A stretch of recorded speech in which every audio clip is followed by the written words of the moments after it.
السلام علیکم اسٹوڈینٹس، میں آپ کی ٹیچر مس فوزیہ۔ آج ہم نظم اسٹارٹ کر رہے ہیں نعت، سبق نمبر 2، نظم نعت۔ آپ صلی اللہ علیہ وسلم کی ذات سب سے اعلیٰ ہے، آپ صلی اللہ علیہ وسلم کی بات سب سے اعلیٰ ہے، آپ صلی اللہ علیہ وسلم کا نام سب سے اچھا ہے، آپ صلی اللہ علیہ وسلم کا کام سب سے اچھا ہے، حق کا پیغام آپ صلی اللہ علیہ وسلم لائے ہیں، دین اسلام آپ صلی اللہ علیہ وسلم لائے ہیں، آپ صلی اللہ علیہ وسلم نے سب کی رہنمائی کی، ساری مخلوق سے بھلائی کی، روشنی آپ صلی اللہ علیہ وسلم ہی کے دم سے ہے، زندگی آپ صلی اللہ علیہ وسلم کے قدم سے ہے، اے یتیموں کے غمگسار سلام، اے مدینے کے تاجدار سلام۔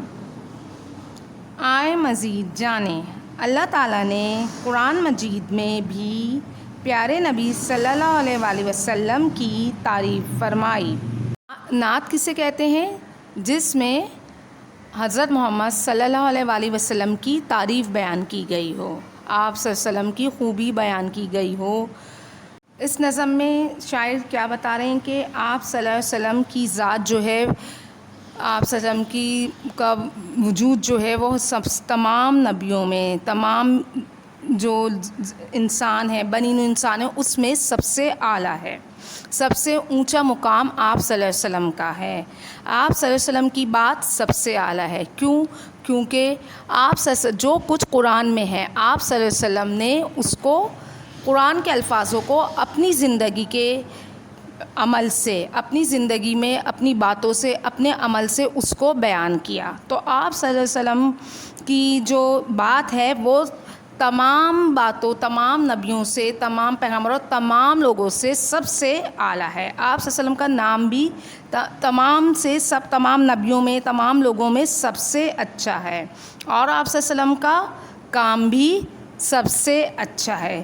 حق کا پیغام آپ صلی اللہ علیہ وسلم لائے، یعنی دین اسلام سے پہلے دیکھیں، اسلام کی تو روشنی جو ہے ہر پیغمبر، تمام دنیا میں جو 1,24,000 پیغمبر آئے وہ اپنے اپنے تعلیمات دیں، سب نے دین حق کی تعلیمات، ٹھیک، لیکن گزرتے وقت کے ساتھ وہ تعلیمات لوگوں کے ذہن سے محو ہوتی گئیں، یعنی لوگ ان کو بھولتے گئے اور پھر شرک کی گمراہیوں میں، شرک میں پڑتے گئے، برائیوں میں، گمراہیوں میں دوبارہ تبدیل ہوتی گئیں۔ تمام جو نبی ان کو باتیں بتا کر گئے، جو سمجھا کر گئے، یا جو کتابیں لائے، انہوں نے وقت کے ساتھ ساتھ ان میں تبدیلیاں کر دیں، لیکن جو دین آپ صلی اللہ علیہ وسلم لائے وہ قیامت تک کے لیے برحق ہو گیا، قیامت تک کے لیے وہ رہتی دنیا کے لیے ایک نمونہ، ایک زندگی کا عملی نمونہ بن کر سامنے آیا۔ اب اس میں رہتی دنیا تک کے تمام انسان ہوں، کوئی بھی ہو، وہ اس کو اپنے حساب سے، اپنے مطابق نہیں وہ تبدیل نہیں کر سکتا، اپنے مطابق اس زندگی کو نہیں گزار سکتا۔ تو آپ نے جو ہے مخلوق سے بھی بھلائی کری، کیسے کری کہ آپ صلی اللہ علیہ وسلم کے آنے سے پہلے یا دعوت اسلام سے پہلے جو ہے لوگ مختلف گمراہیوں میں، برائیوں میں مبتلا تھے، برابری کے مطابق یعنی کہ برابری، مساوی حقوق دیے، کوئی نہ امیر ہے تو وہ کسی سے برتر نہیں ہے، غریب ہے تو وہ امیر سے کمتر نہیں، آپ نے سب کے حقوق مساوی رکھے۔ اچھا، آپ ساری مخلوق سے جو بھلائی کی مطلب کس طرح کے دین اسلام سے پہلے لوگ جو ہے مختلف قسم کی برائیوں میں مبتلا تھے، غریب جو تھے وہ ہر طریقے سے ذلیل تھے، ان کو حقارت کی نظر سے دیکھا جاتا تھا، ان کی کوئی عزت نہیں تھی، وقت نہیں تھی۔ امیر جو تھے عرب کے، ان کی ایک معزز سمجھے جاتے تھے وہ اپنے قبیلے میں یا اپنے لوگوں میں، لیکن غریب تھے وہ ہر طریقے سے ظلم کی چکی میں پس رہے تھے۔ تو آپ صلی اللہ علیہ وسلم جب آئے اور دین کا پیغام لائے تو آپ نے لوگوں کو برابری کا حکم دیا، برابری کی بنیاد پر حقوق دیے، پیسے سے نہیں دیے، ان کے عمل سے ان کو بڑا چھوٹا کرا۔ وہ اپنے دین جو اللہ کا پیغام لائے، جس نے اس کے رسول اور اس کے دین حق کی جو بات کری، جس نے اللہ اور اس کے رسول کی تعلیمات پر عمل کیا، وہ اعلیٰ ہے، لیکن کیا پیسے کی بنیاد پر آپ نے نہیں کرا کہ وہ پیسے مالدار ہے تو وہ اللہ کی نظر میں اچھا ہے، وہ غریب ہے تو اللہ کی نظر میں وہ کمتر ہے یا اس کی کوئی حیثیت نہیں. یہ عرب کے قبائلیوں کا رواج تھا. آپ صلی اللہ علیہ وسلم کی تعلیمات یہ نہیں تھی. آپ صلی اللہ علیہ وسلم کی تعلیمات کیا تھیں کہ سب برابر ہیں دین اسلام میں. ہاں، کون بڑا ہے؟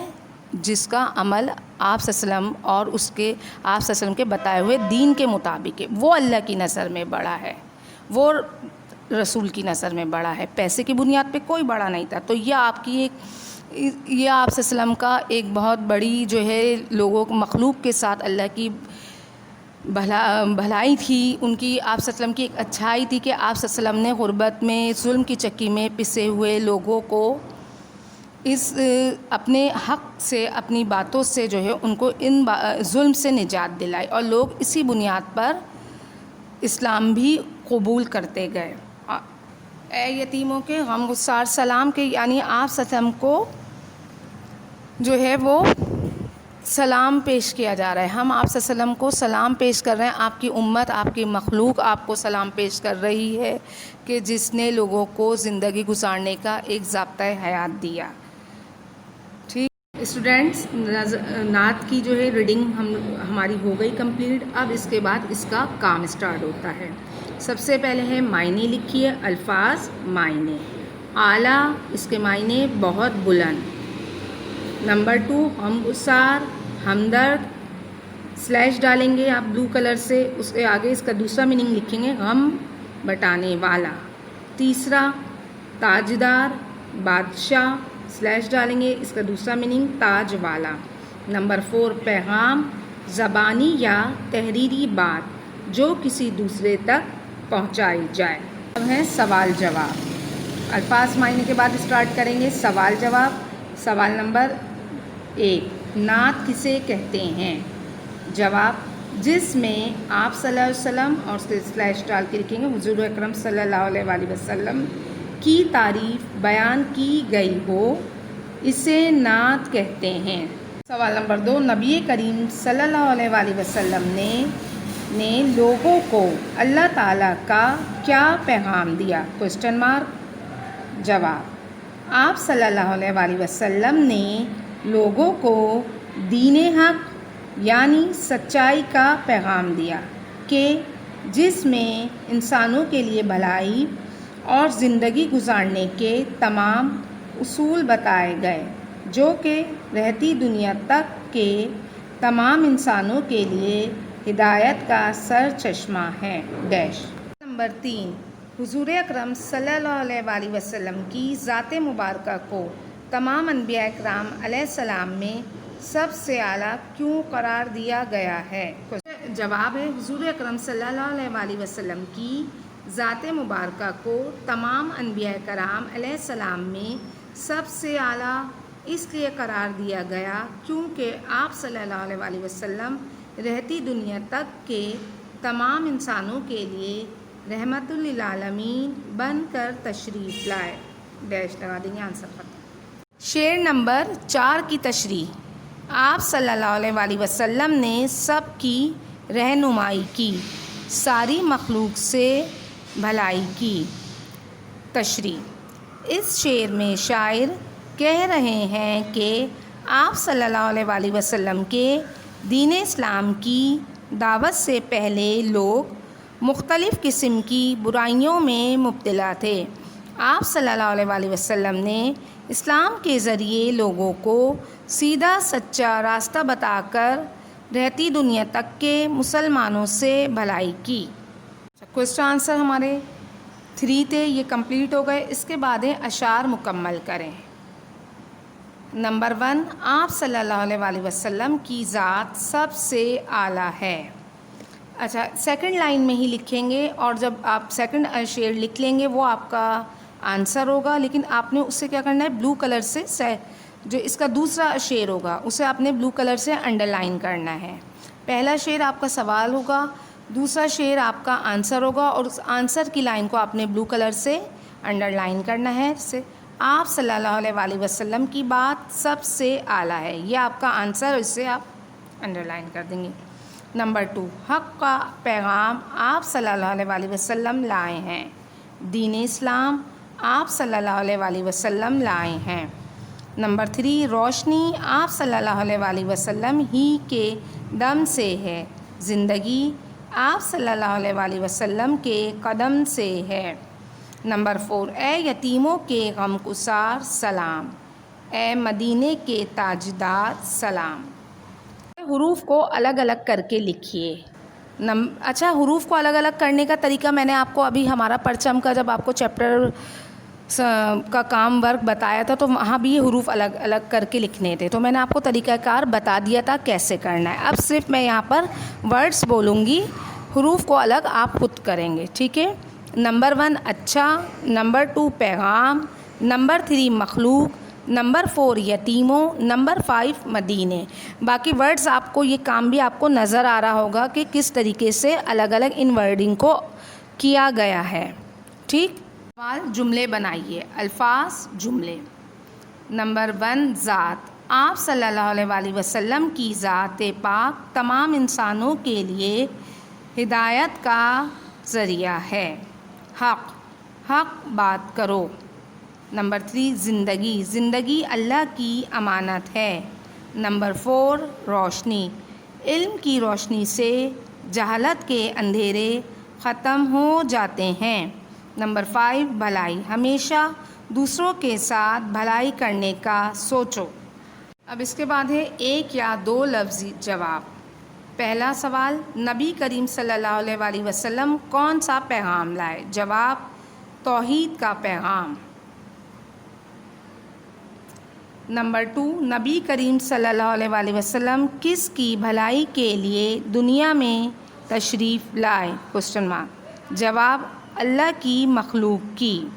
نمبر 3، نبی کریم صلی اللہ علیہ وآلہ وسلم نے کس دین کی تبلیغ کی؟ Question mark. جواب، دین اسلام کی۔ نمبر 4، زندگی اور روشنی کس کے دم سے ہے؟ Question mark. جواب، حضور صلی اللہ علیہ وآلہ وسلم کے دم سے۔ سبق نمبر 6، نظم رات دن۔ کیسے اللہ نے بنائے رات دن، کیسی حکمت سے سجائے رات دن۔ صبح آئی تو اجالا آ گیا، شام آئی تو اندھیرا چھا گیا، دن ہوا تو لوگ سارے جاگ اٹھے، رات آئی چاند تارے جاگ اٹھے۔ دن بنا ہے کام کرنے کے لیے، رات ہے آرام کرنے کے لیے۔ کوئی ہو انسان یا حیوان ہو، جانور ہو یا کوئی بے جان ہو، رات ان کے ڈھنگ ہی کچھ اور ہیں، رات ان کے اور ہی کچھ طور ہیں۔ دن ہوا سب کام کرنے لگ گئے، شب ہوئی آرام کرنے لگ گئے۔ اچھا، اس نظم میں کیا بتایا جا رہا ہے کہ اللہ پاک نے جو یہ دن اور رات بنائے ہیں، اس میں بھی اس کی جو حکمت پوشیدہ ہے، اس کی یہ حکمت بھی اس کے اپنے بندوں کی ہی فائدے کے لیے ہے۔ اس کی حکمت میں بھی اس کے بندوں ہی کا فائدہ ہے کہ دن ہوتا ہے تو دن کا آغاز تمام انسان ہوں، جانور ہوں، حیوان، چرند پرند، جو بھی اللہ کی مخلوق اس دنیا میں موجود ہے، وہ دن کا آغاز کیسے کرتی ہے؟ اس کی حمد و ثنا کر کے، اس کی تسبیح بیان کر کے۔ انسان نماز پڑھ کے اس کی تسبیحات کو اس کے بیان کر کے اپنے دن کا آغاز کرتے ہیں۔ اور دن کا آغاز کیسے ہوتا ہے، کیسے پتہ چلتا ہے کہ یہ دن شروع ہو رہا ہے؟ جب سورج کی روشنی، سورج نکلتا رہتا ہے اور اس کی روشنی پھیلتی جاتی ہے، تیز ہوتی جاتی ہے، تو اس پتہ چلتا ہے کہ یہ دن شروع ہو گیا ہے۔ دن کی روشنی جب سورج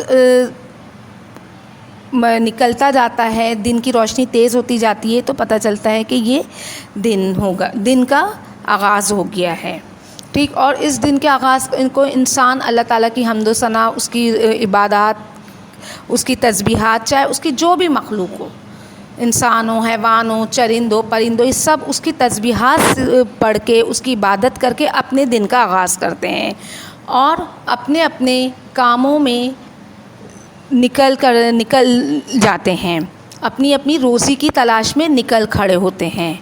اور جب دن بھر اپنی اپنی روزی رزق جو اس کے دنیاوی امور ہوتے ہیں جب وہ نپٹات کر تب آہستہ آہستہ دن کی روشنی ختم ہوتی جاتی ہے اور اندھیرا بڑھتا جاتا ہے، چاند ستارے جو ہے آسمان پر نمودار ہونا شروع ہو جاتے ہیں، تو ہمیں کیا اور جو روشنی ہوتی ہے بالکل اندھیرے میں تبدیل ہو جاتی ہے، تو ہمیں کیا پتہ چلتا ہے کہ یہ رات کا آغاز ہو گیا ہے۔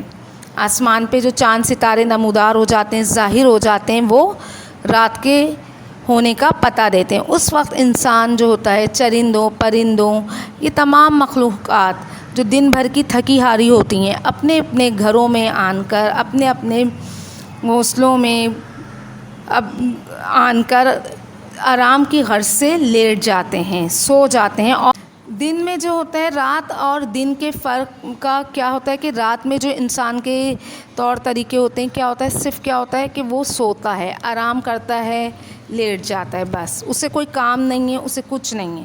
لیکن دن میں انسان ہوں حیوان جو بھی ہوں ان کے انداز ان کے طریقے جو ہے وہ کچھ اور ہوتے ہیں، مطلب کہ وہ کام اپنے اپنے حساب سے اپنے اپنے کاموں میں لگ جاتے ہیں، اپنے ان کے جو طریقے ہوتے ہیں، ہر انسان کا دیکھیں اپنا طریقہ کار ہوتا ہے روزی تلاش کرنے کا، چرند پرند ان کے اپنے طریقہ ہوتا ہے روزی تلاش کرنے کا یا اپنا رزق ڈھونڈنے کا، تو وہ سب جو ہے ان کے ڈھنگی کچھ اور ہوتے ہیں۔ اور رات ہوتی ہے تو وہ جو ہے بالکل ایک تھکے ہارے انسان کی طرح گھر آتے ہیں اور آن کر اپنا آرام کی غرض سے لیٹ جاتے ہیں اور سو جاتے ہیں۔ نظم جو ہے اس رات دن اس کا میں نے آپ کو سمجھا دی، ریڈنگ کروا دی، اب اس کا ورک اسٹارٹ ہوگا۔ اس میں بھی آپ نے کیا کرنا ہے، ہیڈنگس کا تو آپ کو میں نے سب بتا دیا تھا، اب آپ نے اس کے بعد اس کا جو فرسٹ آپ کا کام ہوگا وہ کیا ہوگا، الفاظ معنی، ٹھیک۔ نمبر 1 ہے حکمت، اس کے معنی عقل / ڈالیں گے دانائی۔ نمبر 2 بے جان، جس میں جان نہ ہو۔ نمبر 3 شب رات۔ نمبر 4 اجالا روشنی۔ نمبر 5 ڈھنگ انداز۔ نمبر 6 حیوان جانور۔ نمبر 7 طور طریقہ۔ اب اس کے بعد ہمارے سوال جواب اسٹارٹ ہوں گے۔ سوال نمبر 1، دن اور رات کے بنانے میں اللہ تعالیٰ کی کیا حکمت ہے؟ جواب، دن اور رات کو بنانے میں اللہ تعالیٰ کی حکمت یہ ہے کہ صبح ہوتی ہے اور دن کا اجالا ہر طرف پھیل جاتا ہے، تو انسان ہو یا جانور، چرند ہو یا پرند، سب اپنے اپنے کاموں میں مصروف ہو کر اپنے لیے رزق تلاش کرتے ہیں۔ اور جب رات ہوتی ہے تو دن بھر کا تھکا ہوا انسان ہو یا جانور یا چرند پرند، وہ اپنے اپنے ٹھکانے پر پہنچ کر دن بھر کی تھکن کو پوری رات سو کر دور کرتا ہے۔ سوال نمبر 2، انسان اپنے زیادہ تر کام دن کے کس حصے میں کرتا ہے اور کیوں؟ جواب، انسان اپنے زیادہ تر کام دن کی روشنی میں کرتا ہے کیونکہ دن اللہ تعالیٰ نے دنیاوی کام کرنے کے لیے ہی بنایا ہے۔ سوال نمبر 3، رات کو آسمان پر آپ کن چیزوں کو دیکھ سکتے ہیں؟ جواب، رات کو آسمان پر ہم چاند اور ستاروں کو دیکھ سکتے ہیں۔ آنسر ختم اشعار مکمل کریں۔ نمبر 1، کیسے اللہ نے بنائے رات دن؟ آنسر، کیسی حکمت سے سجائے رات دن۔ اچھا، میں نے آپ کو ابھی بتایا تھا نا کہ جو آنسر ہوگا اسے آپ کلر سے انڈر لائن کریں گے۔ نمبر 2، دن ہوا تو لوگ سارے جاگ اٹھے، رات آئی چاند تارے جاگ اٹھے۔ نمبر 3، رات ان کے ڈھنگ ہی کچھ اور ہیں، رات ان کے اور ہی کچھ طور ہیں۔ اب ہے بک کا پیج نمبر 38، اس میں دیکھیے گا سوال نمبر 2، نظم کے مطابق لفظ لگا کر مصرعے مکمل کریں۔ انسان، کام، اجالا، اندھیرا، بے جان۔ پہلا، صبح آئی تو ڈیش آ گیا اجالا، شام آئی تو ڈیش چھا گیا اندھیرا، کوئی ہو ڈیش یا حیوان ہو انسان، جانور ہو یا کوئی ڈیش ہو بے جان، دن ہوا سب ڈیش کرنے لگ گئے کام، آپ نے یہ کام بک میں بھی کرنا ہے، بک میں بھی فل کرنا ہے اور کاپی میں بھی کرنا ہے۔ اور نظم میں سے ہم آواز الفاظ چن کر خالی جگہ میں لکھے، جیسے بنائے، انسان، سارے، کام، سب۔ اب اس میں سے جو بنائے ہے اس کا ہم الفاظ کیا ہوگا؟ ہم آواز الفاظ سجائے، ٹھیک؟ تو اس طرح کے سارے ورڈنگ، جو انسان کا کیا ہوگا؟ حیوان۔ تو جو ہم آواز الفاظ ہوں گے نظم میں سے ہی، آپ نے نظم میں سے ہی یہ الفاظ ایک لکھا ہوا ہے، اس کا ہم آواز الفاظ بنائے کا سجائے، جیسے ادھر لکھنا ہوگا انسان کا، حیوان، اس طرح سے اور باقی کے ورڈز کو کہ ہم آواز الفاظ نکال کر یہاں لکھیں گے۔ یہ آپ کا صرف بک ورک ہے، جو ایک کالم آپ کا لکھا، ایک کالم میں ورڈ لکھا ہوا ہے، دوسرا بلینک کالم آپ کو فل کرنا ہے، ٹھیک؟ نمبر 39، دیے گئے الفاظ کے متضاد لکھیں، جیسے دن کا، رات، اجالا، اندھیرا، اچھائی، برائی، انسان، حیوان، جاندار، بے جان۔ آپ نے اس کے متضاد یہ جو بلینک آپ کو نظر آ رہے ہیں نا یہ باکسز، ان کے اندر دن کا جیسے یہاں لکھنا ہے رات، اجالا، اندھیرا، اچھائی، برائی، انسان، حیوان، جاندار، بے جان، اس طرح لکھنا ہے۔ یہ سب آپ کا بک ورک ہوگا۔ دیکھیں ان الفاظ کو غور سے دیکھیں اور ہم معنی الفاظ کو ایک ساتھ لکھیں، ٹھیک؟ جیسے سورج ہے، سورج کا ہم معنی کیا ہے؟ اب ان ورڈز میں سے یہیں سے آپ نے اس کے ہم معنی دیکھنے۔ سورج کا کیا ہے؟ آفتاب، ٹھیک؟ اس کے بعد کیا ہے؟ مہتاب۔ مہتاب کے ہم مہتاب آپ نے یہاں لکھا۔ اب اسی ورڈنگ میں سے ہی آپ نے اس کا ہم معنی ڈھونڈنا ہے۔ وہ مہتاب کا ہم معنی کیا ہے؟ چاند، ٹھیک؟ طور، طور کا کیا ہوگا ہم معنی الفاظ؟ ڈھنگ۔ حیوان کا جانور، ٹھیک؟ یہ تمام ہم معنی ورڈز آپ نے یہاں ان بلینکس میں لکھنا ہوگا، اور یہ صرف آپ کا بک ورک ہے، اسے آپ نے بک میں کرنا ہے۔ سوال، جملے بنائیے، الفاظ، جملے۔ نمبر 1، جاندار۔ تمام جاندار اپنا رزق تلاش کرنے صبح سویرے ہی نکل جاتے ہیں۔ نمبر 2، حکمت۔ اللہ تعالیٰ کے ہر کام میں اس کی حکمت پوشیدہ ہے۔ نمبر 3، ڈھنگ۔ اسکول کی کاپیاں اور کتابیں ڈھنگ سے رکھنی چاہیے۔ نمبر 4، کام۔ اسکول کا کام وقت پر کرو۔ اب یہ تمام کام جو دونوں پوئمز کا ہے، اس کو آپ نے بہت صفائی سے ہیڈنگ کے ساتھ اپنی اپنی کاپیز میں کرنا ہے۔ جو بک ورک ہے اسے بھی فل کرنا ہے۔ جو کاپی ورک ہے وہ تو آپ نے کاپی میں ہی کرنا ہی ہے، لیکن بک ورک بھی آپ نے فل کرنا ہے اپنی اپنی بکس میں پینسل سے۔ اوکے اسٹوڈینٹس، اللہ حافظ۔ امید ہے آپ سارا کام بہت صفائی سے اور اچھے طریقے سے اپنے کام کو سر انجام دیں گے۔